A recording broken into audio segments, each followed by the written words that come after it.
In many European countries, CV is used to describe all job application documents, including a resume. In the United States and Canada, CV and resume are sometimes used interchangeably.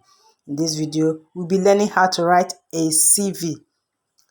The bonus tips at the end of this video would be how to write a winning CV, elements to avoid in your CV. Make sure you stick to the end so you don't miss out. I've already made videos on interview questions and their best answers, interview preparation websites, interview mistakes and how you can avoid them, brilliant interview questions you can ask at the end of the interview. I'll be linking them in the description box below.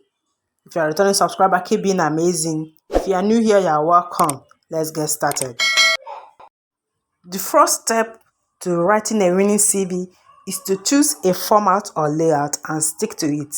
The available ones are reverse chronological, functional, or a combination of both. In this video, we'll be using the reverse chronological format or layout. The first section in your CV should be your personal details and contact information. This is where you include your name. Make sure it is your full name and your title. Just below the name, your title should be related to the job description, your address, a professional email, and your contact information. This is the first section in your CV. The second section is for your personal statement.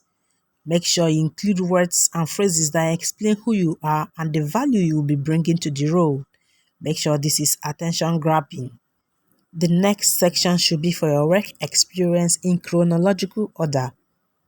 You should include the job title, the name of the company or organization, the years you worked there, and your role. The first section is for your skills.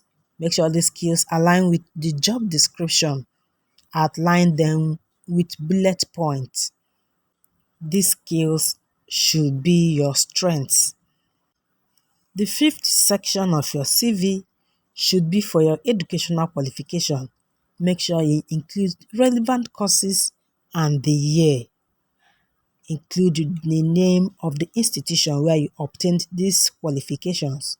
Next are your achievements outlined with bullet points. Include the name of the company, the title, and the key responsibilities. The last section of your CV should be for your references. Include details of at least 2 people who would be willing to act as a reference for you. Include their names and their contact details. If you are a fresher, your educational qualification should come first before your experience. In your experience, you can include your IT experience, your internship, any mini project you took while you are in school. This could be of a great advantage to you. Other additional or optional sections include articles, publications, awards, interests, volunteer works, hobbies, etc. This is where you can add this section. Let's get to the bonus now on tips to writing a winning CV and elements to avoid in your CV. The first is to choose a format or layout and stick to it. Keep it short and concise. Get straight to the point. Your CV should be a page document, except if the second page will add value to your CV.